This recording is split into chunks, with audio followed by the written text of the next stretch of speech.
ಶ್ರೀಶಂಕರ ಸಮಾರಂಭಾಂ ಸ್ವರ್ಣವಲ್ಲೀ ಪರಂಪರಾಂ ಸನ್ಯಾಸ ಯೋಗ ಸಂಸಿದ್ಧಾಂ ವಂದೇ ಸುಜ್ಞಾನ ದೀಪಿಕಾಂ. ಗುರುದ್ವಯರ ಚರಣಾರವಿಂದಗಳಲ್ಲಿ ನಮಸ್ಕರಿಸುತ್ತಾ ಕಾಶಿ ಕ್ಷೇತ್ರ ಮತ್ತು ಶ್ರೀ ಶಂಕರ ಭಗವತ್ಪಾದರು ಈ ಎರಡರ ಸಂಗಮದಲ್ಲಿ ಸ್ವರ್ಣವಲ್ಲೀ ಗುರು ಪರಂಪರೆ ಪ್ರಾರಂಭ ಆಗಿದೆ. ಕಡತೋಕ ಮಠಕ್ಕೆ ಬರುವುದಕ್ಕೆ ಒಪ್ಪುತ್ತಾರೆ ಅಂತ ಇತಿಹಾಸ ತಿಳಿಸ್ತದೆ. ಅದ್ವೈತ ಸಿದ್ಧಾಂತದ ಒಂದು ಪ್ರಾಧ್ಯಾಪಕರಾಗಿ ಇಲ್ಲಿ ಕಾರ್ಯನಿರ್ವಹಿಸ್ತಾ ಇದ್ದೀರಾ. ನಮ್ಮಲ್ಲಿ ಒಂದು ಮಾತು ಪ್ರಸಿದ್ಧವಾಗಿದೆ, ಶಂಭೋರ್ಮೂರ್ತಿ ಚರತಿ ಭುವನೇ ಶಂಕರಾಚಾರ್ಯ ರೂಪ ಅಂತ. ಅಂದ್ರೆ ಸಾಕ್ಷಾತ್ ಆ ಜಗದೀಶ್ವರನ ರೂಪವೇ ಶಂಕರಾಚಾರ್ಯರ ರೂಪ. ನಮಗೆಲ್ಲ ಶ್ರೀರಕ್ಷೆ ಶ್ರೀ ಸ್ವರ್ಣವಲ್ಲೀ ಗುರುಪೀಠ. ನಮಸ್ತೆ ಗಣಪತಯೇ ತ್ವಮೇವ ಪ್ರತ್ಯಕ್ಷಂ ತತ್ವಮಸಿ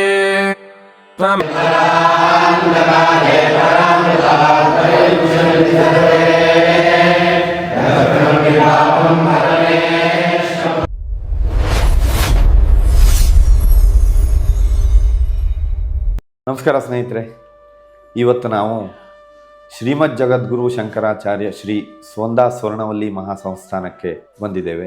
ಶರೀರಂ ಸುರೂಪಂ ಯಥಾ ವಾ ಕಲತ್ರಂ ಯಶಶ್ಚಾರು ಚಿತ್ರಂ ಧನಂ ಮೇರುತುಲ್ಯಂ ಗುರೋರಂಘ್ರಿ ಪದ್ಮೇ ಮನಶ್ಚೇನ ಲಗ್ನಂ ತತಃ ಕಿಂ ತತಃ ಕಿಂ ತತಃ ಕಿಂ ತತಃ ಕಿಂ. ಇಲ್ಲಿನ ಆರಾಧ್ಯ ದೇವರುಗಳಲ್ಲಿ ಹಾಗೂ ಗುರುದ್ವಯರ ಚರಣಾರವಿಂದಗಳಲ್ಲಿ ನಮಸ್ಕರಿಸುತ್ತಾ ಇಂದು ನಾವು ಶ್ರೀ ಮಹಾಬಲೇಶ್ವರ ಭಟ್ ಕಿರುಕುಂಬತ್ತಿ ಇವರೊಂದಿಗೆ ಶ್ರೀಮಠದ ಬಗ್ಗೆ ಹಲವಾರು ವಿಷಯಗಳನ್ನು ತಿಳಿದುಕೊಳ್ಳೋಣ. ನಮಸ್ಕಾರ ಮಹಾಬಲೇಶ್ವರ. ನಮಸ್ಕಾರ. ಶ್ರೀಮಠಕ್ಕೆ ಶ್ರೀ ಸ್ವೊಂದಾ ಸ್ವರ್ಣವಲ್ಲೀ ಮಹಾಸಂಸ್ಥಾನ, ಇದಕ್ಕೆ ತುಂಬ ಶ್ರೀಮಂತವಾದ ಅಂದರೆ ಅತ್ಯಂತ ಪುರಾತನವಾದ ಇತಿಹಾಸ ಇದೆ ಅಂತ ನಾನು ಓದಿ ಸ್ವಲ್ಪ ತಿಳ್ಕೊಂಡಿದ್ದೇನೆ. ಇದರ ಇತಿಹಾಸದ ಬಗ್ಗೆ ಹಾಗೂ ಶ್ರೀಮಠದ ಗುರು ಪರಂಪರೆಯ ಬಗ್ಗೆ ಪ್ರದಕ್ಷಿಣ ಒಂದು ಯೂಟ್ಯೂಬ್ ಚಾನಲ್ ಮುಖಾಂತರ ಸಮಸ್ತ ಭಕ್ತವೃಂದಕ್ಕೆ ಈ ಶ್ರೀಮಠದ ಇತಿಹಾಸ ಹಾಗೂ ಗುರು ಪರಂಪರೆಯ ಬಗ್ಗೆ ತಿಳಿಸ್ಕೊಡ್ತೀರಾ? ಖಂಡಿತ. ಶ್ರೀ ಶಂಕರ ಸಮಾರಂಭಾಂ ಸ್ವರ್ಣವಲ್ಲೀ ಪರಂಪರಾಂ ಸನ್ಯಾಸ ಯೋಗ ಸಂಸಿದ್ಧಾಂ ವಂದೇ ಸುಜ್ಞಾನ ದೀಪಿಕಾಂ. ಶ್ರೀ ಸ್ವರ್ಣವಲ್ಲೀ ಮಹಾಸಂಸ್ಥಾನದ ಆರಾಧ್ಯ ದೇವತೆಗಳಿಗೂ ಹಾಗೂ ನಮ್ಮೆಲ್ಲರ ಶ್ರದ್ಧಾ ಕೇಂದ್ರವಾಗಿರುವಂತಹ ಪರಮ ಪೂಜ್ಯ ಶ್ರೀ ಶ್ರೀಮದ್ ಗಂಗಾಧರೇಂದ್ರ ಸರಸ್ವತಿ ಮಹಾಸ್ವಾಮಿಗಳವರ ದಿವ್ಯ ಚರಣಾರವಿಂದಗಳಿಗೂ, ತತ್ ಕರಕಮಲ ಸಂಜಾತರಾದಂತಹ ಶ್ರೀ ಶ್ರೀಮದ್ ಆನಂದಬೋಧೇಂದ್ರ ಸರಸ್ವತಿ ಮಹಾಸ್ವಾಮಿಗಳವರ ಪಾದಪದ್ಮಗಳಿಗೂ ಭಕ್ತಿ ಶ್ರದ್ಧಾಪೂರ್ವಕವಾದ ಪ್ರಣಾಮಗಳನ್ನು ಸಲ್ಲಿಸಿ, ಪರಮ ಪೂಜ್ಯ ದ್ವಯರ ಆದೇಶ ಮತ್ತು ಆಶೀರ್ವಾದ ಇದನ್ನು ನಾವು ಶಿರಸಾಧರಿಸಿ, ಇದೊಂದು ಪುಣ್ಯ ಅವಕಾಶ, ಸದವಸರ, ಇಂತಹ ಒಂದು ಪವಿತ್ರ ಪರಂಪರೆಯನ್ನು ಈ ಒಂದು ಅವಕಾಶದಲ್ಲಿ ನಾವು ಸ್ಮರಿಸಿಕೊಳ್ತಾ ಇದ್ದೇವೆ. ಹಾಗಾಗಿ ಆ ಎಲ್ಲ ಗುರು ಪರಂಪರೆಯ ಸ್ಮರಣೆಯೊಂದಿಗೆ ಯಥಾಮತಿಯಾಗಿ ಯಥಾವಕಾಶದಲ್ಲಿ ಒಂದಷ್ಟು ಚಿಂತನೆಯನ್ನು ಈ ಮಾಧ್ಯಮದ ಮೂಲಕ ಪ್ರಸ್ತುತಪಡಿಸುವಂತಹ ಪ್ರಯತ್ನ ಮಾಡ್ತೇನೆ. ನೀವು ಕೇಳಿದ ಹಾಗೆ ಈ ಸ್ವರ್ಣವಲ್ಲೀ ಪರಂಪರೆ, ಗುರು ಪರಂಪರೆ ಅಥವಾ ಮಠದ ಇತಿಹಾಸ ಎರಡು ಒಂದಕ್ಕೊಂದು ಅನ್ವಯ ಇರುವಂತಹದ್ದು. ಅದು ತುಂಬ ಶ್ರೀಮಂತವಾದಂತಹ ಇತಿಹಾಸ ಹೌದು. ಅದರ ಶ್ರೀಮಂತಿಕೆಗೆ ಅತ್ಯಂತ ಮುಖ್ಯ ಕಾರಣ ಅಂದರೆ, ನಾವೆಲ್ಲ ಕೇಳ್ತೇವೆ ನಮ್ಮ ಭಾರತ ದೇಶವನ್ನು, ಭರತಖಂಡವನ್ನು ಇಡೀ ಜಗತ್ತು ಜಗದ್ಗುರು ಎಂಬುದಾಗಿ ಗೌರವಿಸ್ತದೆ. ಯಾಕೆ ಇದು ಅಂತ ನಾವು ಆಲೋಚನೆ ಮಾಡುವಾಗ, ಒಂದು ಅತ್ಯದ್ಭುತವಾದಂತಹ ಜ್ಞಾನ ದೀಪ ಪರಂಪರೆಯನ್ನೇ ಹರಿಸಿದಂತಹ, ಅಂತಹ ಒಂದು ಪರಂಪರೆಯನ್ನು ಆವಿಷ್ಕರಿಸಿದಂತಹ ಅದೆಷ್ಟೋ ಮಹಾತ್ಮರು, ಜ್ಞಾನಿಗಳು, ದಾರ್ಶನಿಕರು ಈ ಒಂದು ಗೌರವ ನಮ್ಮ ಭಾರತ ದೇಶಕ್ಕೆ ಬರುವುದಕ್ಕೆ ಕಾರಣೀಕರ್ತರಾಗಿದ್ದಾರೆ. ಅಂಥವರಲ್ಲಿ ಅಗ್ರಗಣ್ಯರು, ಶ್ರೇಷ್ಠರು ಅಂತ ಹೇಳಬಹುದಾದಂಥವರು ಶ್ರೀ ಶಂಕರ ಭಗವತ್ಪಾದರು. ಶ್ರೀ ಶಂಕರಾಚಾರ್ಯರಿಂದ ಪ್ರವರ್ತಿಸಲ್ಪಟ್ಟಂತಹ ಅತ್ಯದ್ಭುತವಾದಂತಹ ಸನ್ಯಾಸ ಸತ್ವವನ್ನು ಅಳವಡಿಸಿಕೊಂಡು ಅನೂಚಾನವಾಗಿ ನಡೆದುಕೊಂಡು ಬಂದಂತಹ ಒಂದು ಪರಂಪರೆ ಶ್ರೀ ಸ್ವರ್ಣವಲ್ಲೀ ಯತಿ ಪರಂಪರೆ, ಶ್ರೀ ಸ್ವರ್ಣವಲ್ಲೀ ಮಠ ಪರಂಪರೆ. ಈ ಪರಂಪರೆಯನ್ನು ನಾವು ನೆನಪಿಸಿಕೊಳ್ಳುವಾಗ, ಇದರ ಮೂಲವನ್ನು ಸ್ಮರಿಸಿಕೊಳ್ಳುವಾಗ ಎರಡು ಸಂಗತಿಗಳು ಆದ್ದರಿಂದ ಬಹಳ ಪ್ರಮುಖ ಅಂತ ಅನಿಸ್ಕೊಳ್ತವೆ. ಒಂದು ಶ್ರೀ ಶಂಕರಾಚಾರ್ಯರು, ಇನ್ನೊಂದು ಕಾಶಿ ಕ್ಷೇತ್ರ. ನಾವೆಲ್ಲ ಬಹಳ ಶ್ರದ್ಧೆಯಿಂದ ಕಾಶಿಯ ಸ್ಮರಣೆ ಮಾಡಿದಾಗಲೇ ನಮಗೆಲ್ಲ ರೋಮಾಂಚನವಾಗ್ತದೆ. ಕಾಶಿಯ ದೈವಿ ಸಾನ್ನಿಧ್ಯ, ಇನ್ನೊಂದು ತೀರ್ಥ ಗಂಗಾ ಮಾತೆಯ ಸಾನ್ನಿಧ್ಯ. ಆ ಎರಡೂ ಅತ್ಯಂತ ಶ್ರೇಷ್ಠವಾದಂತಹ ಸತ್ವವನ್ನು ಹೊಂದಿದಂತಹ ಕಾಶಿ ಕ್ಷೇತ್ರ ಮತ್ತು ಶ್ರೀ ಶಂಕರ ಭಗವತ್ಪಾದರು ಈ ಎರಡರ ಸಂಗಮದಲ್ಲಿ ಸ್ವರ್ಣವಲ್ಲಿ ಗುರು ಪರಂಪರೆ ಪ್ರಾರಂಭ ಆಗಿದೆ. ಹಾಗಾಗಿ ಸ್ವರ್ಣಗಂಗೆಯ ಉಗಮ ಸ್ಥಾನ ಕಾಶಿ ಕ್ಷೇತ್ರ ಅಂತ ನಾವು ಹೇಳ್ಬೋದು. ಈ ಪರಂಪರೆಯನ್ನು ಹಂತ ಹಂತವಾಗಿ ನಾವು ನೋಡ್ತಾ ಹೋಗುವಾಗ ಕಾಶಿ ಕ್ಷೇತ್ರದಲ್ಲಿ ಶ್ರೀ ಶಂಕರ ಭಗವತ್ಪಾದರು ತಮ್ಮ ಶಿಷ್ಯರಾದಂತಹ ಶ್ರೀ ಭಾಸ್ಕರೇಂದ್ರ ಸರಸ್ವತಿ ಎನ್ನುವರ ಜೊತೆಯಲ್ಲಿ ಸಾನ್ನಿಧ್ಯವನ್ನು ಇಟ್ಟಂತಹ ಸಂದರ್ಭದಲ್ಲಿ ಈ ಸ್ವರ್ಣವಲ್ಲಿ ಗುರು ಪರಂಪರೆ ಹುಟ್ಟಿಕೊಳ್ಳುವಂತಹ ಒಂದು ಅವಕಾಶ ಪ್ರಾಪ್ತ ಆಯಿತು. ಅದು ಹೇಗೆ ಅಂದರೆ ಅದಕ್ಕೊಂದು ಹಿನ್ನೆಲೆ ಇದೆ, ಅದಕ್ಕೊಂದು ಘಟನೆ ಇದೆ. ಉತ್ತರ ಪ್ರದೇಶದ ಅಹಿಚ್ಛತ್ರ ಎನ್ನುವಂತಹ ಪ್ರದೇಶ, ಅಲ್ಲಿಯ ಒಂದು ಸಾಂಪ್ರದಾಯಿಕವಾದಂತಹ ಕುಟುಂಬದಲ್ಲಿ ವಿಶ್ವಪತಿ ಮತ್ತು ಸರಸ್ವತಿ ಎನ್ನುವಂತಹ ಒಂದು ಸದ್ಗೃಹಸ್ಥರು ದಂಪತಿಗಳು, ಅವರ ಪುತ್ರ ಗುಣನಿಧಿ ಎನ್ನುವಂತಹ ಹೆಸರಿನವನು ಚಿಕ್ಕ ಬಾಲಕ.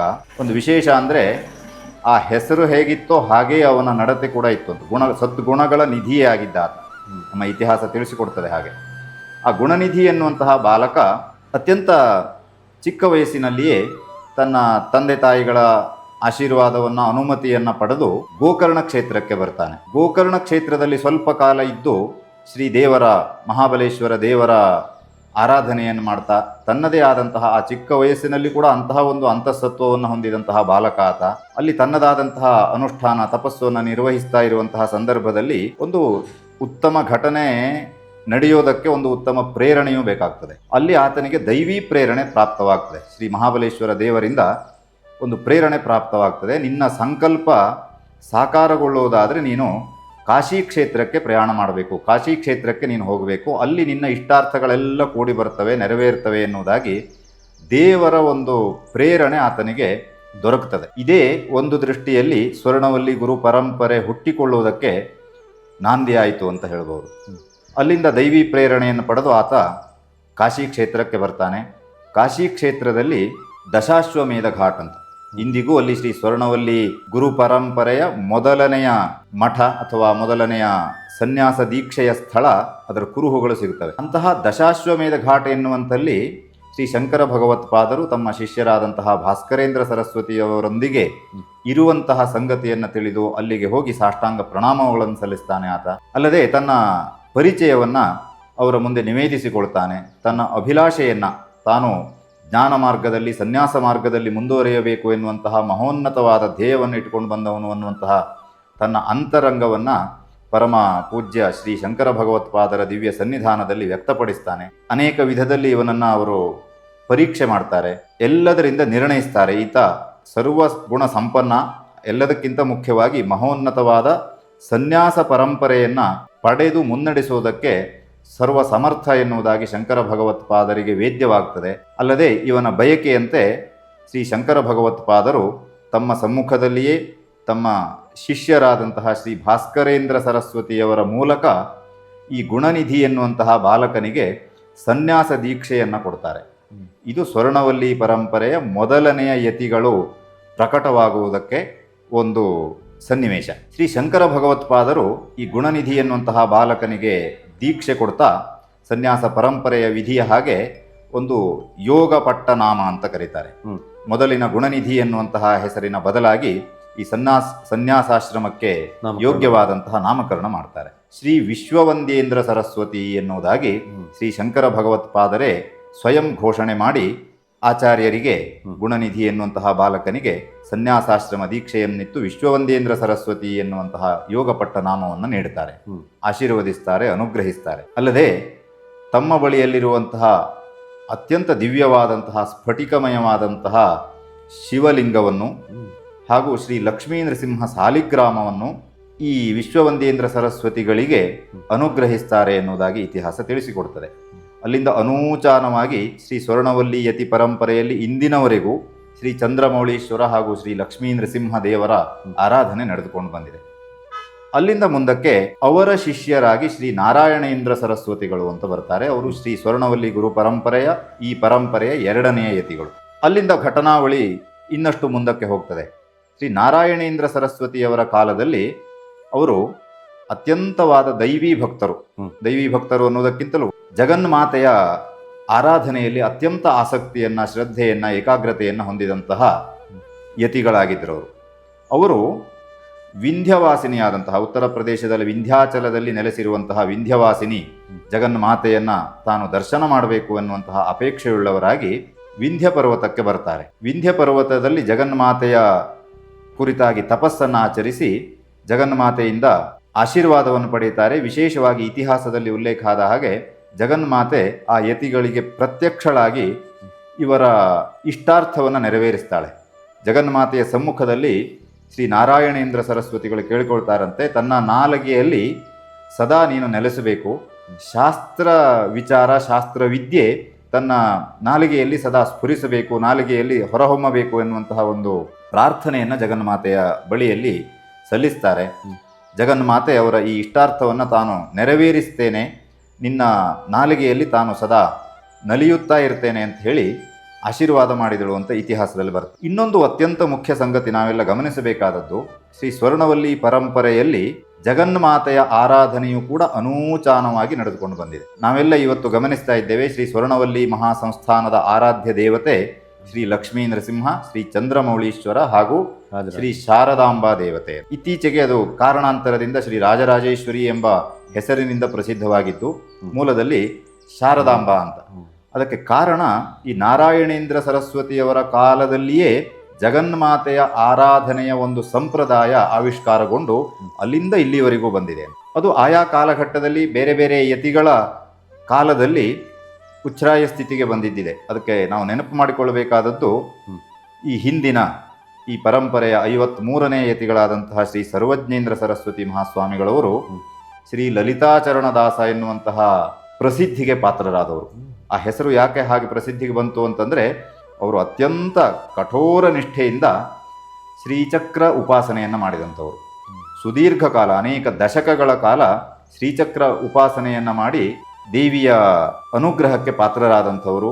ಆ ಕಾರಣದಿಂದ ಆದರೆ ಅದಕ್ಕೆ ಹಿನ್ನೆಲೆ ಈ ಪರಂಪರೆಯ 2ನೇ ಯತಿಗಳ ಕಾಲದಲ್ಲಿಯೇ ಈ ಒಂದು ಜಗನ್ಮಾತೆಯ ಆರಾಧನಾ ಪರಂಪರೆ ಈ ಒಂದು ಯತಿ ಪರಂಪರೆಯಲ್ಲಿ ಹಾಸುಹೊಕ್ಕಾಗಿ ಬಂದಿತ್ತು ಅನ್ನೋದನ್ನು ನಾವು ಈ ಸಂದರ್ಭದಲ್ಲಿ ನೆನಪಿಸಿಕೊಳ್ಳುವಂತಹ ಸಂಗತಿ ಇರಲಿ. ಹಾಗೆ ನಾರಾಯಣೇಂದ್ರ ಸರಸ್ವತಿಗಳು ವಿಂಧ್ಯವಾಸಿನಿಯ ದರ್ಶನವನ್ನು ಮಾಡಿ ಹಾಗೆ ಮುಂದೆ ಉಜ್ಜಯಿನಿಯತ್ತ ಬರ್ತಾರೆ. ಈ ಶ್ರೀ ನಾರಾಯಣೇಂದ್ರ ಸರಸ್ವತಿಯವರು ಅಲ್ಲಿ ಬರುತ್ತಿರುವಂತಹ ಒಂದು ಸಂಗತಿಯನ್ನು ತಿಳಿದು ಉಜ್ಜಯಿನಿಯ ಆ ಕಾಲದ ಅರಸು ವಿಕ್ರಮಾದಿತ್ಯ, ಆ ವಿಕ್ರಮಾದಿತ್ಯ ಭೂಪಾಲ ತಾನು ಈ ಸ್ವಾಮೀಜಿಯವರ ಒಂದು ಮಹಿಮಾ ವಿಶೇಷವನ್ನೆಲ್ಲ ತಿಳಿದುಕೊಂಡು ತಾನೇ ಹೋಗಿ ಸ್ವತಃ ಅತ್ಯಂತ ವಿಜೃಂಭಣೆಯಿಂದ ಅವರಿಗೆ ಭವ್ಯವಾದಂತಹ ಸ್ವಾಗತವನ್ನು ಕೋರ್ತಾನೆ. ಅಲ್ಲದೆ ಅಲ್ಲಿಗೆ ಕರೆಸಿಕೊಂಡು ಒಂದು ಭವ್ಯವಾದಂತಹ ಮಠವನ್ನು ನಿರ್ಮಾಣ ಮಾಡಿಕೊಡ್ತಾನೆ. ನೀವು ಇಲ್ಲಿಯೇ ನೆಲೆಸಬೇಕು ಅನ್ನುವಂತಹದ್ದಾಗಿ ಪ್ರಾರ್ಥಿಸಿಕೊಳ್ತಾನೆ ಉಜ್ಜಯಿನಿಯಲ್ಲಿ.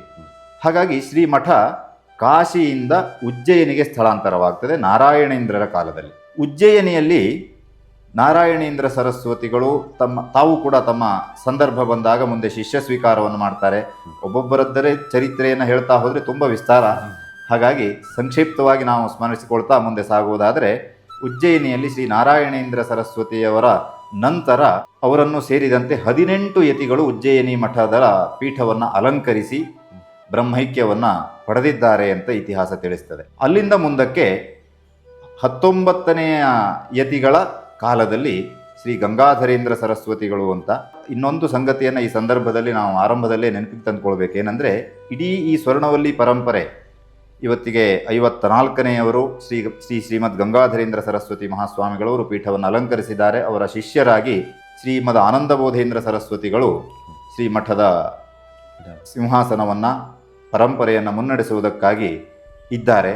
ಆದರೆ ಒಂದು ನಾವು ಗಮನಿಸಬೇಕಾದದ್ದು, ಇಡೀ ಈ ಪರಂಪರೆಯ ಉದ್ದಗಲಕ್ಕೂ ಒಂದೇ ಹೆಸರುಗಳು ಮತ್ತೆ ಮತ್ತೆ ಬರ್ತಾ ಇರುವಂತಹದ್ದನ್ನು ನಾವು ಕಾಣ್ತೇವೆ. ಉದಾಹರಣೆಗೆ ಸರ್ವಜ್ಞೇಂದ್ರ ಸರಸ್ವತಿ ಅಂತ ಈ ಹಿಂದಿನ ಶ್ರೀಗಳವರಿದ್ದರು, ಅದಕ್ಕೂ ಹಿಂದೆ ಮತ್ತೆ ಪುನಃ ಶ್ರೀ ಗಂಗಾಧರೇಂದ್ರ ಸರಸ್ವತಿ ಸ್ವಾಮಿಗಳು ಅಂತಿದ್ರು, ಅದಕ್ಕೂ ಹಿಂದೆ ಮತ್ತೆ ಸರ್ವಜ್ಞೇಂದ್ರರು ಅಂತಿದ್ರು. ಹೀಗೇನೆ ಈ ಪರಂಪರೆಯಲ್ಲಿ ವಿಶ್ವವಂದೇಂದ್ರ ಸರಸ್ವತಿ, ಸರ್ವಜ್ಞೇಂದ್ರ ಸರಸ್ವತಿ, ಗಂಗಾಧರೇಂದ್ರ ಸರಸ್ವತಿ ಇಂತಹ ಒಂದಷ್ಟು ಹೆಸರುಗಳು ಅಲ್ಲಲ್ಲಿ ಆಯಾ ಯತಿಗಳ ನಾಮಧೇಯವಾಗಿ ನಮಗೆ ಕಂಡು ಬರ್ತವೆ.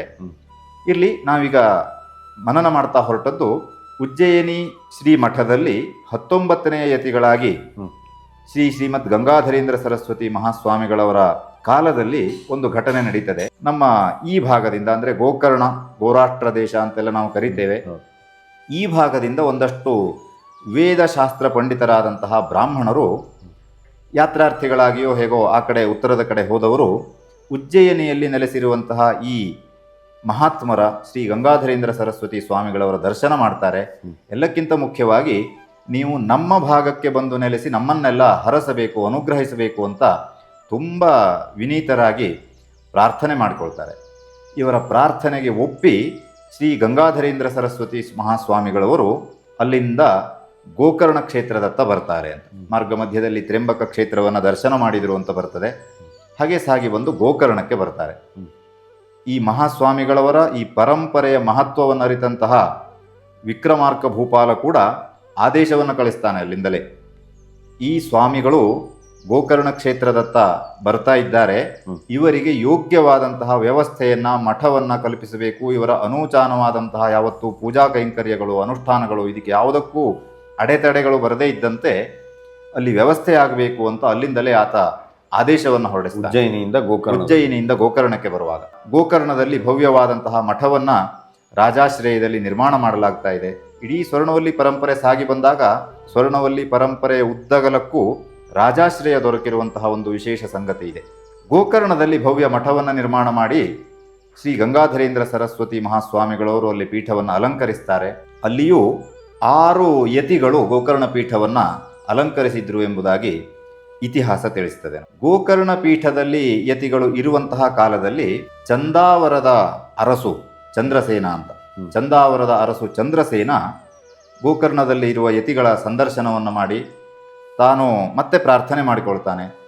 ನಮ್ಮ ಭಾಗಕ್ಕೆ ಅಂದರೆ ಕಡತೋಕೆ ಅಲ್ಲಿಗೆ ತಾವು ಬರಬೇಕು, ತಮ್ಮ ಸಾನ್ನಿಧ್ಯವನ್ನು ನೀಡಬೇಕು ಅಂತ ಭಕ್ತಿಯಿಂದ ವಿನೀತನಾಗಿ ಪ್ರಾರ್ಥನೆ ಮಾಡಿಕೊಳ್ತಾನೆ. ತನ್ನದಾದಂತಹ ಭವ್ಯವಾದಂತಹ ಕಾಣಿಕೆಗಳನ್ನೆಲ್ಲ ಶ್ರೀ ಗುರು ತಲದಲ್ಲಿ ಇಟ್ಟು ಪ್ರಾರ್ಥಿಸಿಕೊಂಡಾಗ ಸ್ವಲ್ಪ ಧ್ಯಾನಮಗ್ನರಾಗಿ ಆಲೋಚನೆ ಮಾಡಿ ಗುರುಗಳು ಅದನ್ನು ಒಪ್ಪಿ ಸಮ್ಮತಿ ಇತ್ತು ಕಡತೋಕೆ ಮಠಕ್ಕೆ ಬರುವುದಕ್ಕೆ ಒಪ್ಪುತ್ತಾರೆ ಅಂತ ಇತಿಹಾಸ ತಿಳಿಸ್ತದೆ.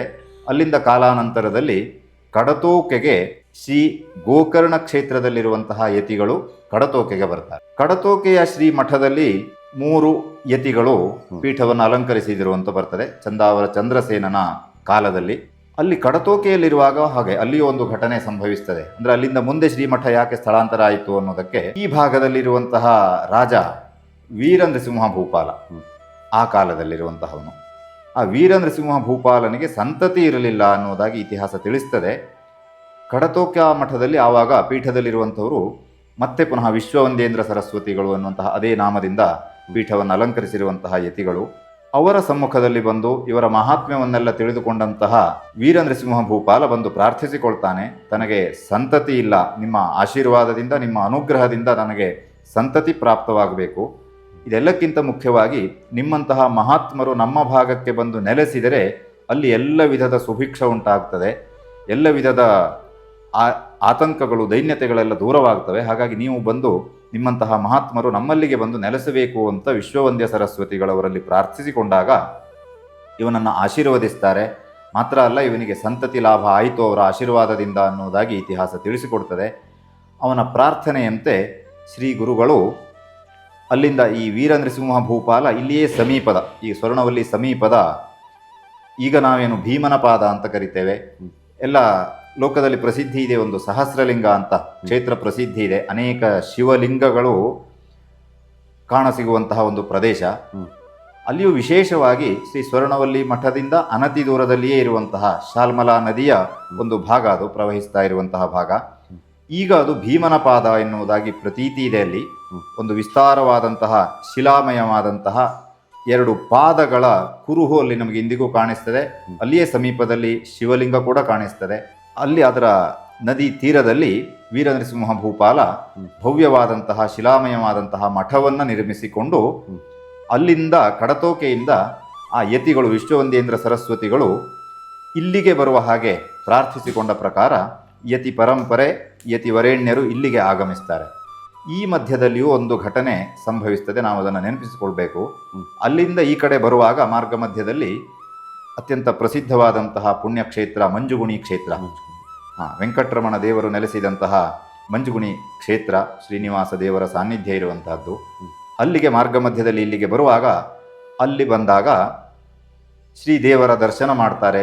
ಯತಿವರೇಣ್ಯರು ಶ್ರೀದೇವರ ಸೇವೆಯನ್ನು ಸಲ್ಲಿಸ್ತಾರೆ. ಭವ್ಯವಾದಂತಹ, ಯಾಕೆಂದರೆ ರಾಜಾಶ್ರಯವನ್ನು ಪಡೆದಂತಹ ಮಠ ಆದದ್ದರಿಂದ ಭವ್ಯವಾದಂತಹ ಮೆರವಣಿಗೆಯನ್ನು ಮಾಡಿಸ್ಕೊಳ್ತಾರೆ. ಅಲ್ಲಿ ವಿಶೇಷ ರಥೋತ್ಸವವನ್ನು ನೆರವೇರಿಸ್ತಾರೆ ಅಂತ ಮಂಜುಗುಣಿಯಲ್ಲಿ. ಮಂಜುಗುಣಿ ಶ್ರೀ ದೇವರಿಗೆ ಅತ್ಯಂತ ವೈಭವೋಪೇತವಾದಂತಹ ಐತಿಹಾಸಿಕ ದಾಖಲೆಗಳಲ್ಲಿಯೂ ಅದನ್ನು ತುಂಬ ನೆನಪಿಸಿಕೊಳ್ತಾರೆ.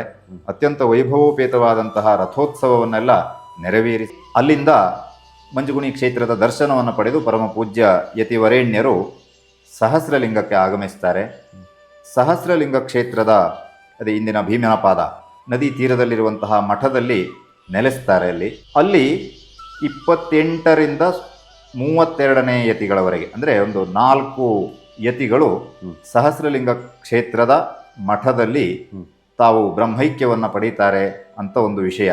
ಅಲ್ಲಿಂದ ಮುಂದಕ್ಕೆ ಈಗಿನ ಸ್ವರ್ಣವಲ್ಲಿ ಪರಂಪರೆಯ ಕಡೆ, ಸ್ವರ್ಣವಲ್ಲಿ ಮಠದ ಕಡೆ ನಮ್ಮ ಇತಿಹಾಸ ಮುಂದುವರೆದು ಬರ್ತಾ ಇದೆ. ಅಲ್ಲಿಯೂ ವಿಶೇಷ ಹಾಗೇನೆ, ಶ್ರೀ ಇಮ್ಮಡಿ ಅರಸಪ್ಪ ನಾಯಕ ಅಂತ ಆ ಕಾಲದ ಅರಸು, ಈ ಕ್ಷೇತ್ರವನ್ನು ಈ ಭಾಗವನ್ನೆಲ್ಲ ನೋಡಿಕೊಳ್ತಾ ಇರುವಂತಹ ಅರಸು ಇಮ್ಮಡಿ ಅರಸಪ್ಪ ನಾಯಕ ಅಂತ. ಅವನು ಈಗಿರುವ ಈ ಸ್ಥಳದಲ್ಲಿ ಭವ್ಯವಾದಂತಹ ಶಿಲಾಮಯವಾದಂತಹ ಒಂದು ಮಠವನ್ನು ಹಾಗೂ ಶ್ರೀ ಆರಾಧ್ಯ ದೇವತೆಗಳಿಗೆಲ್ಲ ಒಂದು ಭವ್ಯವಾದಂತಹ ದೇವಾಲಯವನ್ನು ಕಟ್ಟಿಸಿಕೊಂಡು ತಮ್ಮ ಈ ಪರಂಪರೆ ನಮ್ಮ ಸ್ವರ್ಣವಲ್ಲಿ ಎನ್ನುವಂತಹ ಈ ಜಾಗಕ್ಕೆ ಬಂದು ಮುಂದುವರಿಯಬೇಕು ಅಂತ ಪ್ರಾರ್ಥನೆ ಮಾಡಿಕೊಳ್ತಾನೆ.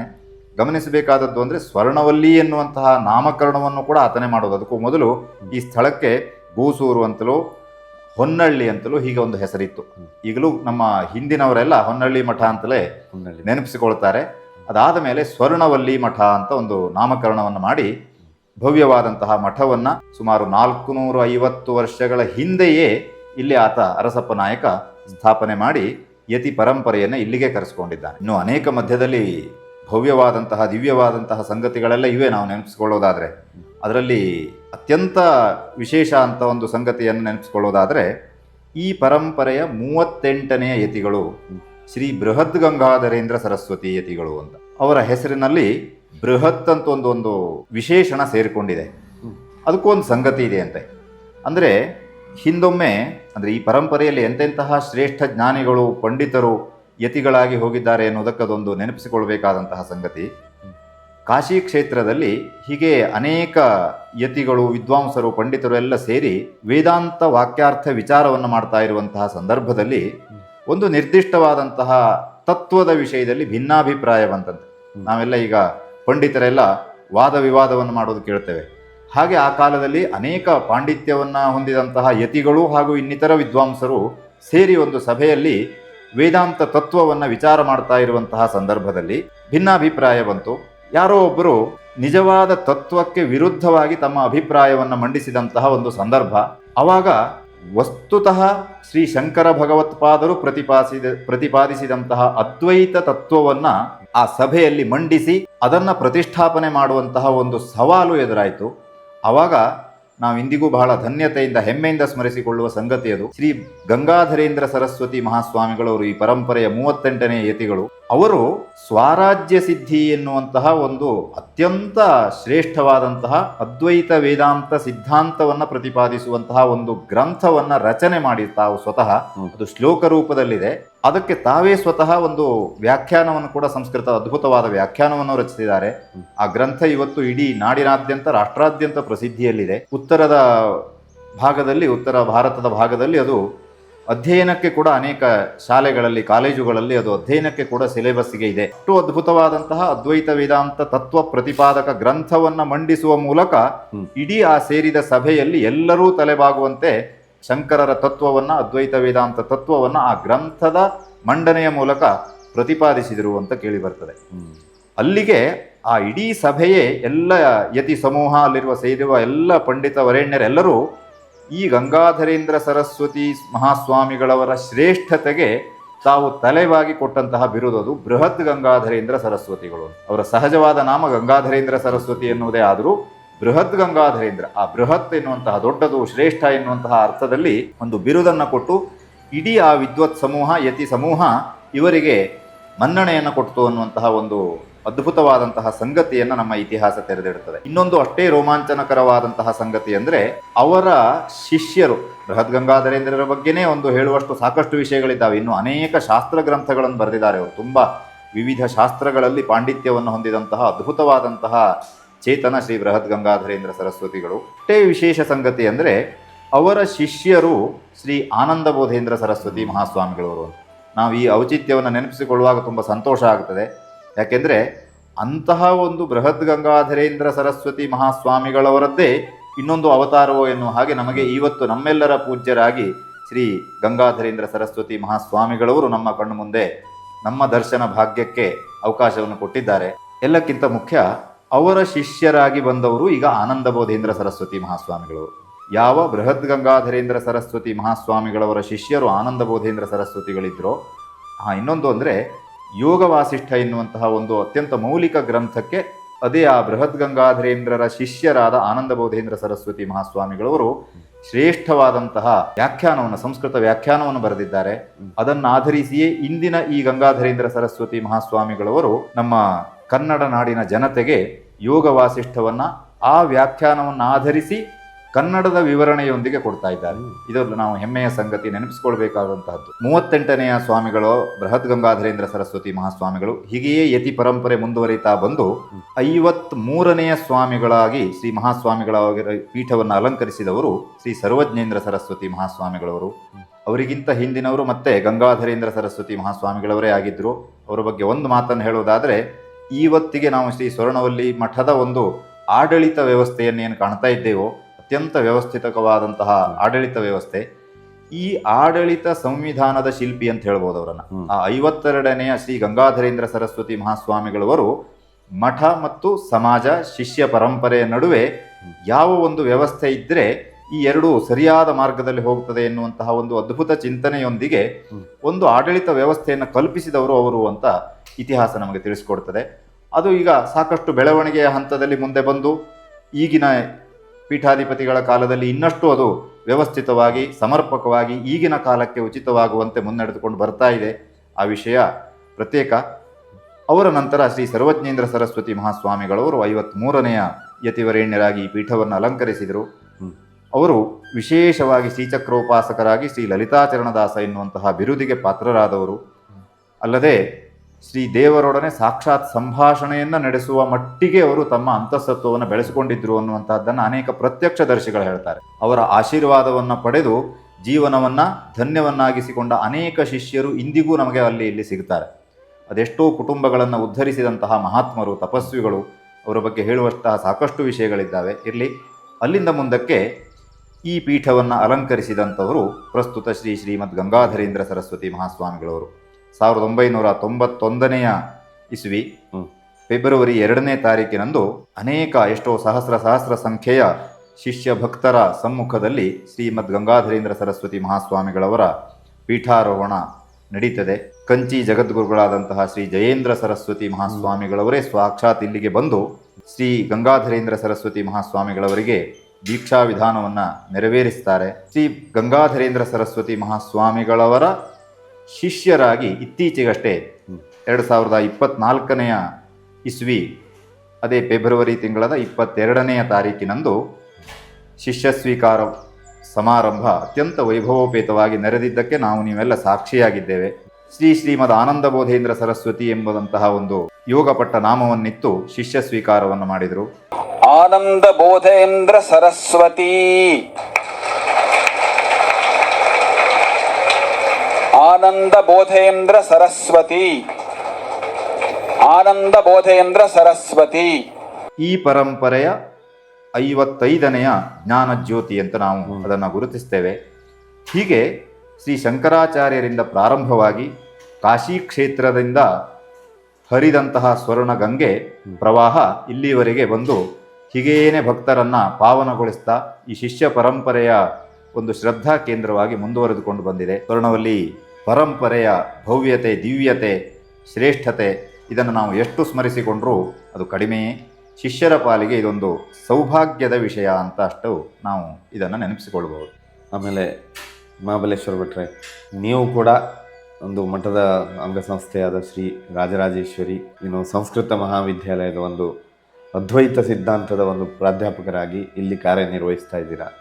ಇಂದು ಶ್ರೀ ಸೋಂದಾ ಸ್ವರ್ಣವಲ್ಲಿ ಮಹಾಸಂಸ್ಥಾನ ಸಮಾಜ ಸೇವೆಯಲ್ಲಿ, ಅಂದರೆ ಈಗ ವೇದದ ಒಂದು ವಿಷಯದಲ್ಲಿರ್ಬೋದು, ಇಲ್ಲ ಸಾಮಾಜಿಕ ವಿಷಯ ಇರ್ಬೋದು, ತುಂಬ ಕಡೆ ಒಂದು ಹೆಸರನ್ನು ಮಾಡ್ತಾ ಇದೆ. ಅಂದರೆ ತುಂಬ ಒಂದು ಒಳ್ಳೆಯ ಕೆಲಸಗಳನ್ನು ಮಾಡ್ತಾ ಮಹತ್ ಕಾರ್ಯಗಳನ್ನು ಮಾಡ್ತಾ ಇದೆ ಸಂಸ್ಥೆಯ ವತಿಯಿಂದ. ಇದರ ಬಗ್ಗೆ ಒಂದು ಸ್ವಲ್ಪ ಹೇಳಿ.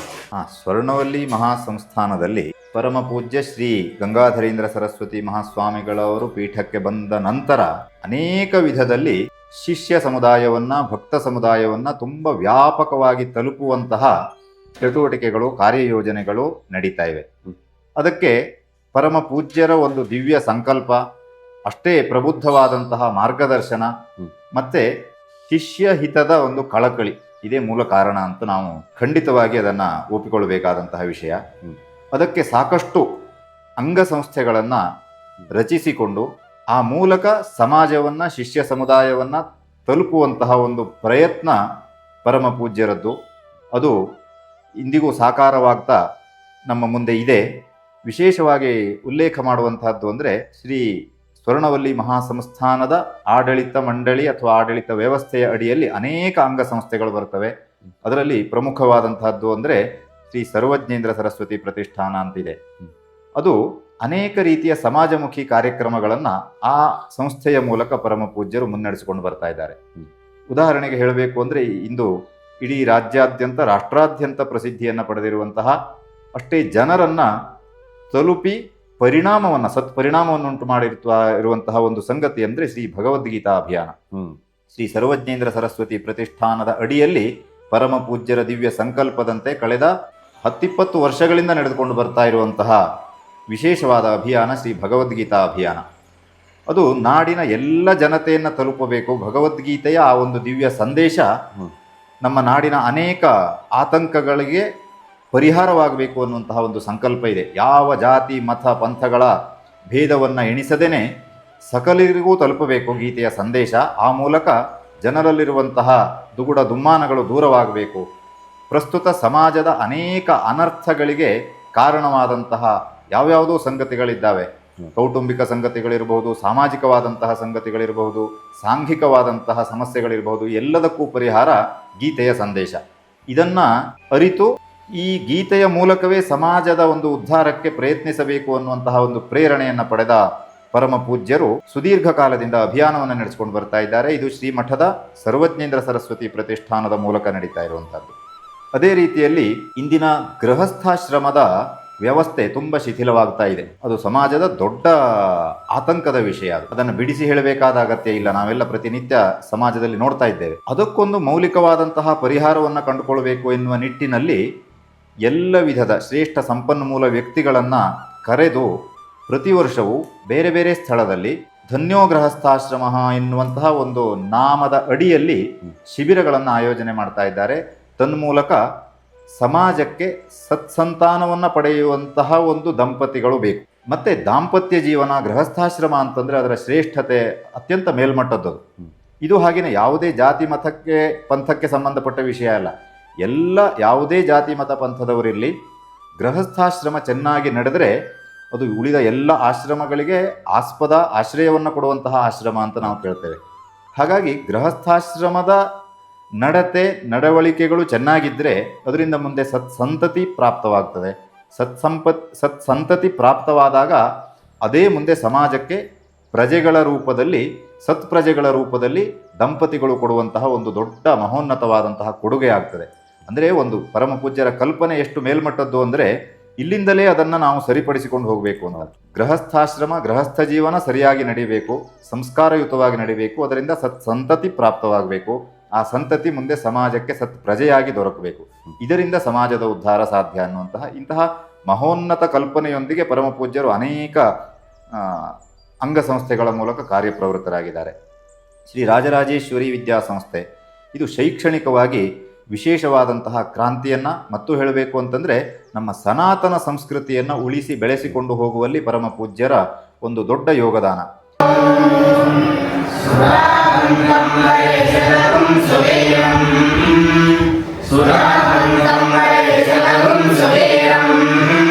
ಯಜ್ಞಗಂ ಹಿನ್ವಂತಿ ಮಹಿಷಾನಮೋಭಿಃ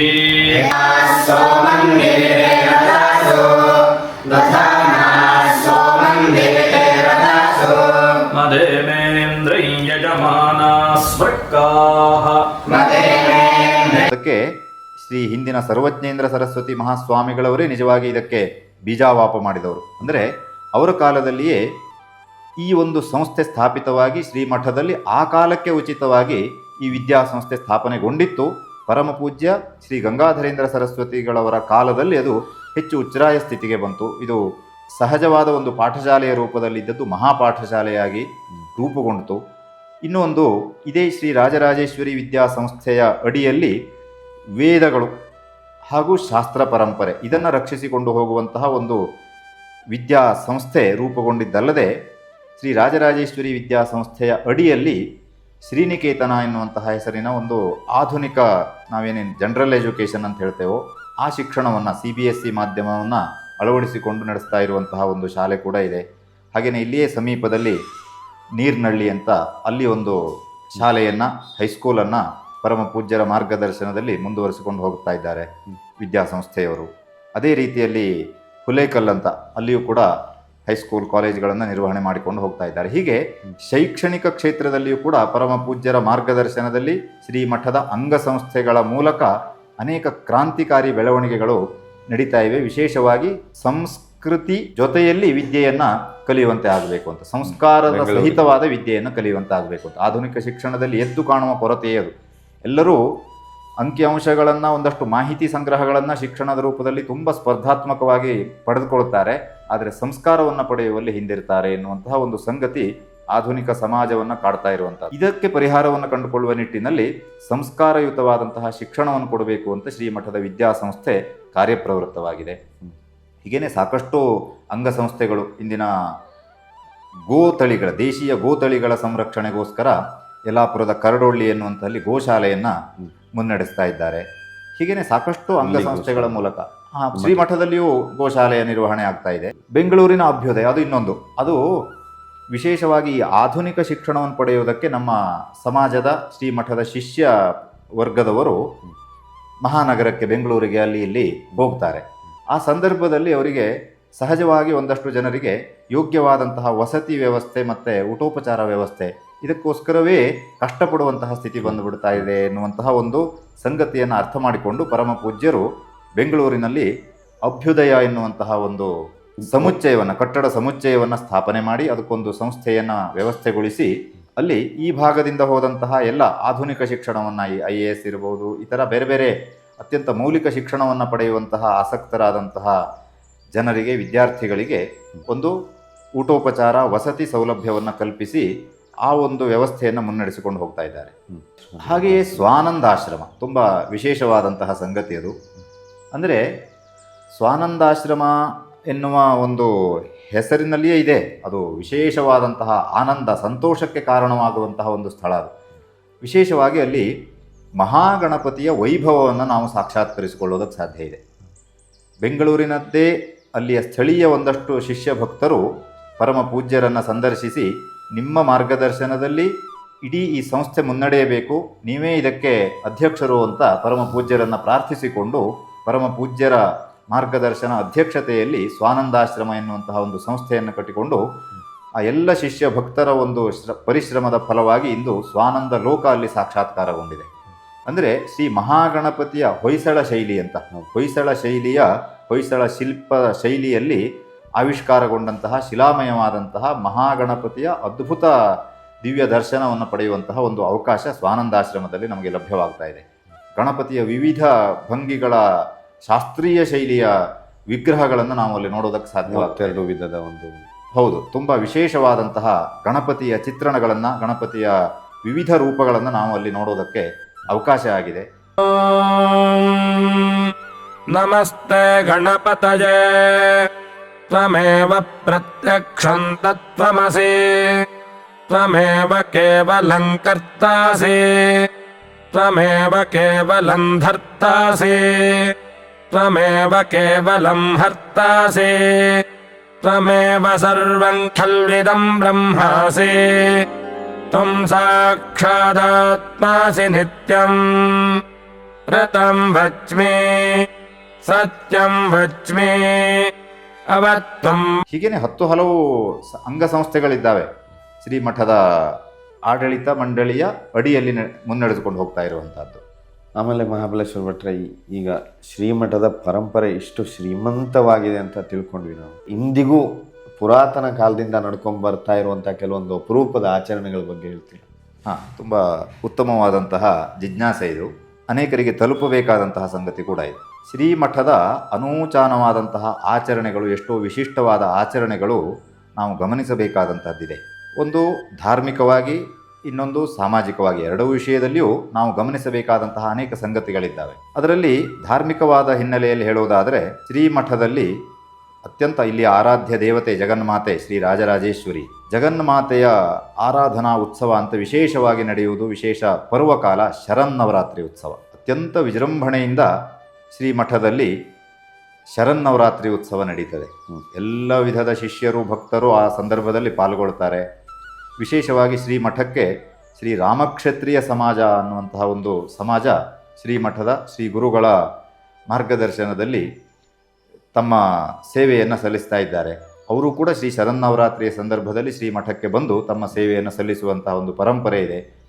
ಅನೇಕ ವಿಧದ ನಾವೆಲ್ಲ ಭಕ್ತಿಯಿಂದ ಗಮನಿಸಬೇಕಾದದ್ದು ಅಂದರೆ, ಪ್ರಾತಃ ಕಾಲ ಮತ್ತು ಅಪರಾಹ್ನ ಕಾಲ ಎರಡೂ ಕಾಲದಲ್ಲಿ ಶ್ರೀಚಕ್ರದ ಆರಾಧನೆಯನ್ನು ಪರಮ ಪೂಜ್ಯರು ನಡೆಸ್ಕೊಂಡು ಬರ್ತಾರೆ ಶ್ರೀ ಶರನ್ನವರಾತ್ರಿಯ ಸಂದರ್ಭದಲ್ಲಿ.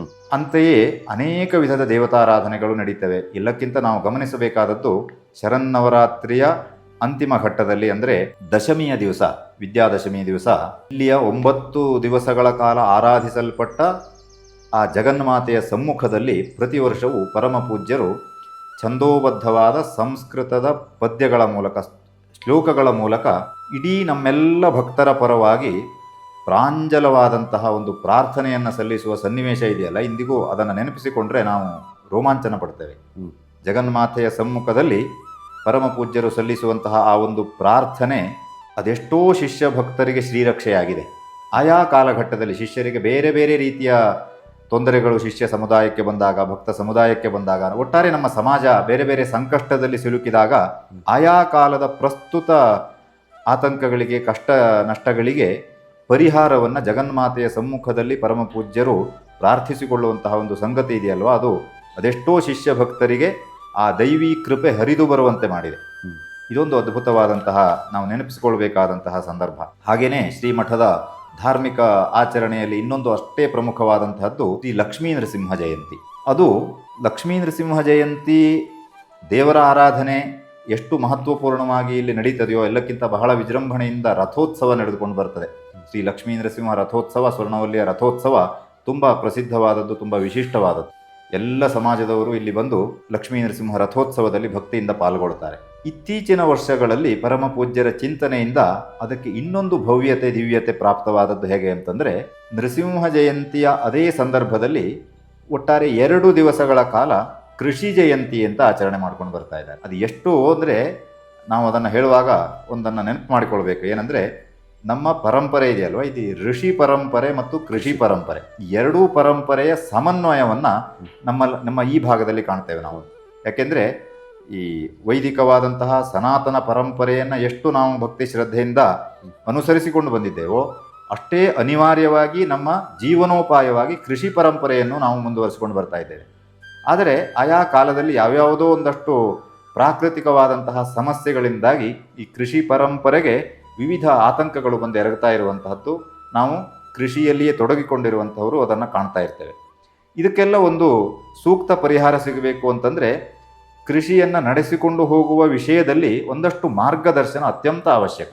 ಹಾಗಾಗಿ ಅತ್ಯಂತ ತಜ್ಞರನ್ನು, ಕೃಷಿ ತಜ್ಞರನ್ನು, ವಿಜ್ಞಾನಿಗಳನ್ನೆಲ್ಲ ಸಂಪನ್ಮೂಲ ವ್ಯಕ್ತಿಗಳನ್ನಾಗಿ ಇಲ್ಲಿ ಕರೆಸಿಕೊಂಡು ಬೇರೆ ಬೇರೆ ರೀತಿಯಲ್ಲಿ ಅವರ ಮೂಲಕ ಮಾರ್ಗದರ್ಶನವನ್ನು ಕೃಷಿಕರಿಗೆ ಕೊಡಿಸುವಂತಹ ಒಂದು ಅದ್ಭುತ ಪ್ರಯತ್ನ ಅದು ಇಂದು ಅನೇಕ ರೀತಿಯಲ್ಲಿ ಯಶಸ್ವಿ ಕೂಡ ಆಗ್ತಾ ಇದೆ.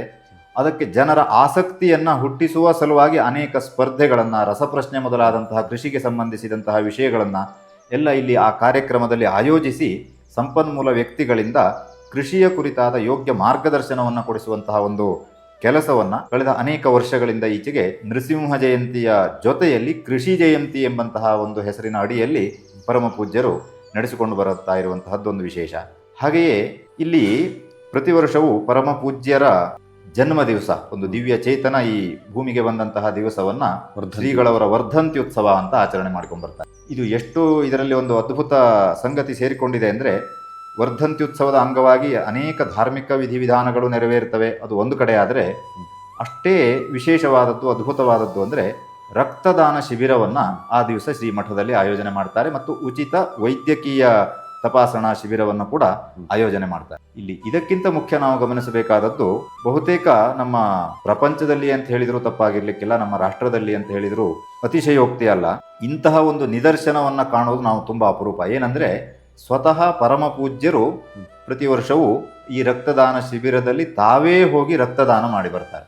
ಇದು ಎಷ್ಟು ಅದ್ಭುತ ಅಂತಂದರೆ, ಇತ್ತೀಚೆಗಷ್ಟೇ ಒಬ್ಬರು ಶ್ರೀಮಠದ ಆಸ್ತಿಕ ಭಕ್ತರು ಅದನ್ನು ತುಂಬ ನೆನಪಿಸಿಕೊಂಡು ಅದನ್ನು ಹೊಗಳಿದ್ದಾರೆ. ಅಂದರೆ ಒಬ್ಬ ಯತಿಗಳಾಗಿ, ಪೀಠಾಧಿಪತಿಗಳಾಗಿ ಸಮಾಜಕ್ಕೆ ತಾವೇ ಸ್ವತಃ ತಮ್ಮ ಆಚರಣೆಯ ಮೂಲಕ ಮಾರ್ಗದರ್ಶನ ಮಾಡ್ತಾ ಇದ್ದಾರೆ. ಪರಮ ಪೂಜ್ಯರು ರಕ್ತದಾನವನ್ನು ಮಾಡುವ ಮೂಲಕ ರಕ್ತದಾನ ಶಿಬಿರದ ಸಾರ್ಥಕತೆಗೆ ಕಾರಣರಾಗಿದ್ದಾರೆ. ಅದೊಂದು ಅದ್ಭುತವಾದಂತಹ ವಿಶೇಷವಾದಂತಹ ಸಂಗತಿ. ಆಮೇಲೆ ಕೊನೆಯದಾಗಿ ಮಹಾಬಲೇಶ್ವರ ಭಟ್ರೆ, ಶ್ರೀ ಸೋಂದಾ ಸ್ವರ್ಣವಲ್ಲಿ ಮಹಾಸಂಸ್ಥಾನ, ಇದು ನಮ್ಮ ಮಠ, ನಮ್ಮೆಲ್ಲರ ಮಠ. ಇದರಿಂದ ಎಲ್ಲ ಭಕ್ತರು ಇನ್ನೂ ಹೆಚ್ಚು ಪ್ರಯೋಜನ ಪಡೆದುಕೊಳ್ಳಲಿಕ್ಕೆ ಹೇಗೆ ಅವರು ಕೈ ಜೋಡಿಸಬಹುದು ಅಂತ ನೀವು? ಇದು ನಿಜವಾಗಿ ಶ್ರೀ ಮಠ ಅಥವಾ ಶ್ರೀ ಗುರುಗಳು ಅನ್ನೋದಕ್ಕಿಂತ ಇಂತಹ ಒಂದು ಶ್ರೇಷ್ಠ ಯತಿಗಳ, ಶ್ರೇಷ್ಠ ಗುರುಗಳನ್ನು ಪಡೆದ ನಾವು ನಮ್ಮ ಕರ್ತವ್ಯವನ್ನು ನೆರವೇರಿಸಬೇಕಾದಂತಹ ಒಂದು ಕರ್ತವ್ಯ ಪ್ರಜ್ಞೆ ಈ ನಿಮ್ಮ ಪ್ರಶ್ನೆಯಲ್ಲಿ ಎದ್ದು ಕಾಣಿಸ್ತಾ ಇದೆ. ಅಂದರೆ ಗುರು ಮಠ ಇದೆ, ಶ್ರೀಮಠ ಇದೆ, ನಮ್ಮೆಲ್ಲರ ಶ್ರದ್ಧಾ ಕೇಂದ್ರ, ನಾವೆಲ್ಲ ಇಲ್ಲಿ ನಡ್ಕೊಳ್ಬೇಕು, ಎಲ್ಲದೂ ಸತ್ಯ. ಆದರೆ ಇದರಲ್ಲಿ ನಮ್ಮ ಪಾತ್ರ ಏನಿದೆ, ಮತ್ತು ಶ್ರೀಮಠದ ಇಷ್ಟೆಲ್ಲ ಅದ್ಭುತವಾದಂತಹ 10 ವಿವಿಧ ಮುಖವಾದಂತಹ ಕಾರ್ಯಚಟುವಟಿಕೆಗಳು ಸಫಲವಾಗುವುದಾದರೆ, ಶ್ರೀಗಳವರ ಆ ಮಹೋನ್ನತವಾದಂತಹ ಸಂಕಲ್ಪ ಸಾಕಾರಗೊಳ್ಳಬೇಕಾದ್ರೆ ನಾವೇನು ಮಾಡಬೇಕು ಅನ್ನುವಂತಹ ಚಿಂತನೆಯನ್ನು ಪ್ರತಿಯೊಬ್ಬ ನಿಜವಾಗಿ ತನ್ನ ಕರ್ತವ್ಯ ಪ್ರಜ್ಞೆಯ ಅಡಿಯಲ್ಲಿ ಮಾಡಬೇಕು. ಇದಕ್ಕೆ ಅತ್ಯಂತ ಸರಳವಾಗಿ, ಸಹಜವಾಗಿ ಹೇಳಬೇಕು ಅಂತಂದರೆ, ಪರಮ ಪೂಜ್ಯರ ಯಾವುದೇ ಆದೇಶವನ್ನು, ಅವರ ಯಾವುದೇ ಸಂಕಲ್ಪವನ್ನು ಸಾಕಾರಗೊಳಿಸುವಲ್ಲಿಯೇ ನಮ್ಮ ಶ್ರೇಯಸ್ಸು ಅಡಕವಾಗಿದೆ ಅನ್ನುವಂಥದ್ದನ್ನು ನಾವು ಮೊದಲಿಗೆ ಅರ್ಥ ಮಾಡಿಕೊಳ್ಬೇಕು. ಯಾಕೆಂದರೆ ಆತ್ಮನೋ ಮೋಕ್ಷಾಯ ಜಗದ್ಹಿತಾಯ ಚ, ಇದು ನಿಜವಾಗಿ ಪರಮ ಪೂಜ್ಯರ, ವಿಶೇಷವಾಗಿ ಪೀಠಾಧಿಪತಿಗಳ ಅತ್ಯಂತ ಪ್ರಮುಖ ಸಂಕಲ್ಪ ಇದೇ ಆಗಿರ್ತದೆ ಅಂತ. ಅಂದರೆ ತಮ್ಮ ಮೋಕ್ಷ ಸಾಧನೆ, ಅಧ್ಯಾತ್ಮ ಸಾಧನೆಯಲ್ಲಿ ತಾವು ಆ ಪರಮೋಚ್ಚ ಸ್ತರವನ್ನು ತಾವು ತಲುಪಬೇಕು ಅನ್ನುವಂತಹದ್ದು ಸನ್ಯಾಸಾಶ್ರಮದ ಗುರಿಯದು. ಅದು ಎಷ್ಟು ಮಹತ್ವವೋ, ಪೀಠಾಧಿಪತಿಗಳು ಜಗತ್ತಿನ ಹಿತಕ್ಕೋಸ್ಕರವೂ ಅಷ್ಟೇ ತಮ್ಮ ತಪಸ್ಸನ್ನು ತ್ಯಾಗ ಮಾಡ್ತಾರೆ. ಅವರ ವೈಯಕ್ತಿಕವಾದಂತಹ ಯಾವ ಲಾಭವೂ ಇಲ್ಲಿ ಇರೋದಿಲ್ಲ. ಆದರೆ ಸಮಾಜ ಹಿತಕ್ಕೋಸ್ಕರ, ಲೋಕಹಿತಕ್ಕೋಸ್ಕರ ಇಂತಹ ಶ್ರೇಷ್ಠ ಮಹಾತ್ಮರ ಒಂದು ಪರಂಪರೆ ಶ್ರೀ ಶಂಕರ ಭಗವತ್ಪಾದರಂಥವರಿಂದ ಆವಿಷ್ಕೃತಗೊಂಡಿದೆ ಅಂತಾದಾಗ, ಜಗತ್ತು ಅಥವಾ ನಮ್ಮ ಸಮಾಜ ಇಂತಹ ಒಂದು ಗುರುಪೀಠದಿಂದ ಅಂತಹ ಒಂದು ಹಿತವನ್ನು ಬಯಸ್ತದೆ ಅಂತಾದರೆ ನಾವೇನು ಮಾಡಬೇಕು? ಅದರಲ್ಲಿ ಮೊಟ್ಟ ಮೊದಲನೇದಾಗಿ ಪರಮ ಪೂಜ್ಯರ ಇಂತಹ ಸನ್ಯಾಸ ಆಶ್ರಮವನ್ನು ಇಷ್ಟು ಪರಮೋಚ್ಚ ಸ್ತರದಲ್ಲಿ ನಡೆಸ್ಕೊಂಡು ಬರ್ತಾ ಇರುವಂತಹ ಮಹಾತ್ಮರ ಮಾರ್ಗದರ್ಶನವನ್ನು ಪ್ರಾಮಾಣಿಕ ಪ್ರಯತ್ನದಿಂದ ನಾವು ಮೊದಲು ಅದನ್ನು ಪಡೆದು ಅದರ ಸಾಕಾರಕ್ಕೋಸ್ಕರ ನಾವು ಪ್ರಯತ್ನ ಹಾಕಬೇಕು. ಇದು ತುಂಬ ಮುಖ್ಯ. ಎಷ್ಟೋ ಸಲ ಶ್ರೀ ಮಠದಿಂದ, ಶ್ರೀ ಗುರುಗಳಿಂದ ಸಿಗುವಂತಹ ಆ ಮೌಲಿಕ ಮಾರ್ಗದರ್ಶನವನ್ನು ನಾವು ಆ ಕಾಲಕ್ಕಷ್ಟೇ ಸೀಮಿತವಾಗಿ ನಮ್ಮ ಬುದ್ಧಿಗೋ ನಮ್ಮ ಮನಸ್ಸಿಗೋ ಸೇರಿಸಿಕೊಂಡು ಆಮೇಲೆ ಅದನ್ನು ಕಡೆಗಣಿಸುವಂತಹ ಸಂದರ್ಭಗಳು ಸಮಾಜದಲ್ಲಿ ಕಾಣಿಸ್ತಾ ಇವೆ. ಹಾಗಾಗಬಾರ್ದು.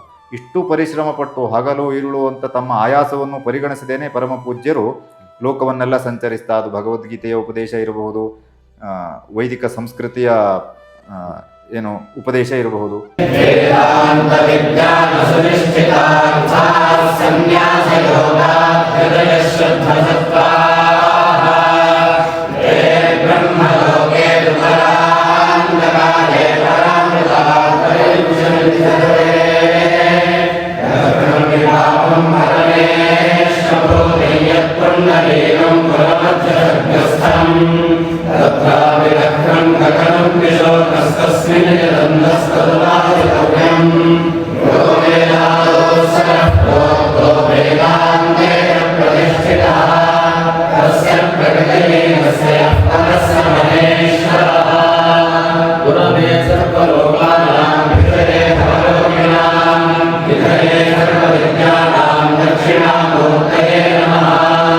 ಶ್ರೀಮದ್ ಗಂಗಾಧರೇಂದ್ರಾಯ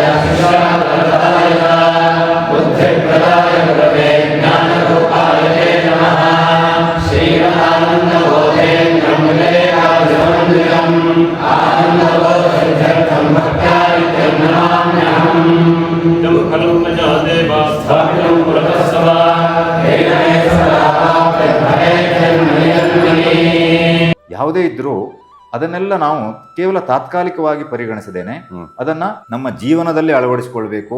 ನಮ್ಮ ಯಾವುದೇ ಸಮಸ್ಯೆಗೆ ಪ್ರಾಂಜಲ ಮನಸ್ಸಿನಿಂದ ಪರಮ ಪೂಜ್ಯರ ಮಾರ್ಗದರ್ಶನವನ್ನು ನಾವು ಪಡೆದು ಮುಂದುವರಿಯಬೇಕು ಅನ್ನುವಂತಹ ಒಂದು ದೃಢ ಸಂಕಲ್ಪವನ್ನು ಶಿಷ್ಯ ಸಮುದಾಯ, ಭಕ್ತ ಸಮುದಾಯ ಮಾಡಬೇಕು. ಯಾಕೆಂದರೆ ಇಂತಹ ಅವಕಾಶವನ್ನು, ಇಂತಹ ಗುರುಗಳನ್ನು ಪಡೆಯುವುದೇ ಎಷ್ಟೋ ಜನ್ಮದ ಸುಕೃತ. ಇದಿಷ್ಟನ್ನು ಪಡೆದುಕೊಂಡು ನಾವು ಅದರ ಪ್ರಯೋಜನವನ್ನು ಪಡೆಯಲಿಲ್ಲ ಅಂತಾದರೆ ಅದು ಒಂದು ರೀತಿಯಲ್ಲಿ ನಮ್ಮ ಕರ್ತವ್ಯದ ಲೋಪವೇ ಆಗ್ತದೆ.